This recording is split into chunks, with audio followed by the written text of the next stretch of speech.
Have you ever wondered what it means to be a woman in a society filled with expectations?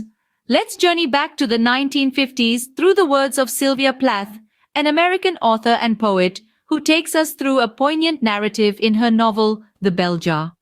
Published in 1963 under the pseudonym Victoria Lucas, this semi-autobiographical novel explores the life of Esther Greenwood, a young woman grappling with identity, societal norms, and mental health issues.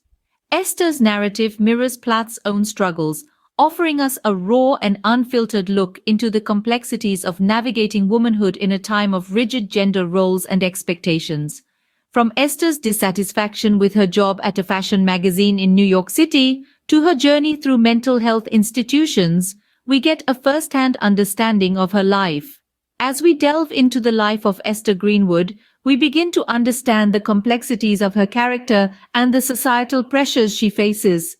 Picture this: a young woman working in the dazzling city of New York, yet feeling dissatisfied and disconnected. This is Esther Greenwood, our protagonist. She's a promising writer, interning at a high-profile fashion magazine, surrounded by the glitz and glamour of the Big Apple. But beneath the surface, Esther is grappling with a sense of dissatisfaction. The glossy facade of her job doesn't fulfill her, nor does the societal expectation for women of her time to settle down, marry, and start a family.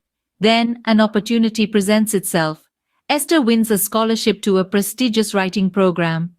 Initially, she's thrilled, excited at the prospect of honing her craft. But the joy soon fades. Esther feels alienated, unable to connect with her peers, further fueling her sense of isolation.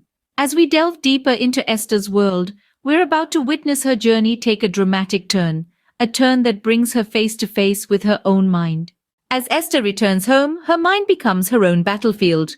After her stint in New York, she is greeted not with the warmth of familiarity, but with the chill of alienation. Her mental state, like a house of cards, begins to crumble under the weight of societal expectations and her own internal turmoil.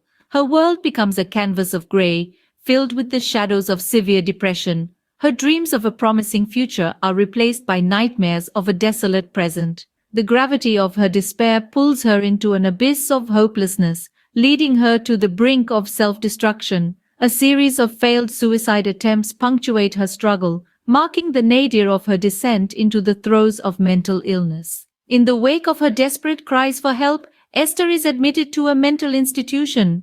Within these sterile walls, she becomes a silent observer, her skepticism about the treatments echoing in the hollow corridors. The institution, instead of offering solace, becomes another cage for her spirit. Electroconvulsive therapy, an attempt to jolt her back to reality, only serves to intensify her disillusionment. In the confines of the hospital, Esther feels trapped, akin to a bell jar descending upon her. The world outside becomes a distant echo, a blurred vision through the glass of her confinement. Her struggle is a testament to the resilience of the human spirit, a poignant narrative of a battle fought within the mind's labyrinth. In the darkest of times, a sliver of hope emerges for Esther. When we last left our protagonist, she was in the throes of her mental struggles, her life encapsulated by the symbolic bell jar. But as the narrative moves forward, we see Esther begin her slow and challenging journey towards recovery under the guidance of Dr. Nolan. Dr. Nolan, unlike the other characters we've encountered in the story, is a beacon of empathy and understanding. She provides Esther with a safe space to express her fears and anxieties without judgment, helping her to navigate the tumultuous seas of her own mind. As Esther's condition improves, she's granted the opportunity to return home. This period signifies a significant milestone in her journey.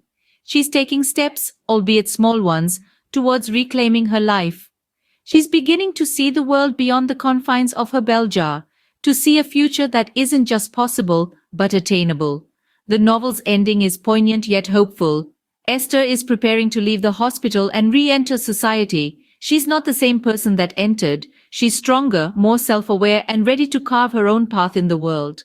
In conclusion, The Bell Jar explores the struggles of a young woman navigating societal pressures and her own mental health, ultimately finding her path to recovery.